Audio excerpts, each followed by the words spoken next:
Samsung Galaxy Watch Active certified by US FCC ahead of launch.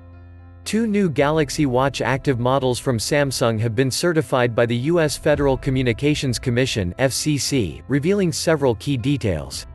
The upcoming devices have model numbers SMR 845 and SMR 855, and both will offer LTE connectivity alongside Wi-Fi and Bluetooth.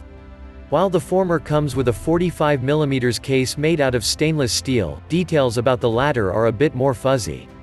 As can be seen from the image above, the R845 will have mil STD810G durability and 5 ATM water resistance, meaning, it can remain submerged in up to 50 meters of water for 10 minutes without getting totaled. The image further reveals that the display on the watch will be protected by Gorilla Glass DX, while connectivity options will include GPS. The image also suggests that the device will be manufactured in Vietnam. There's no info about the R850 at this time, but reports seem to suggest that it might be a smaller variant of the R845. While a higher model number typically means a larger or more powerful variant, Samsung's watches generally go the other way with their model number hierarchy.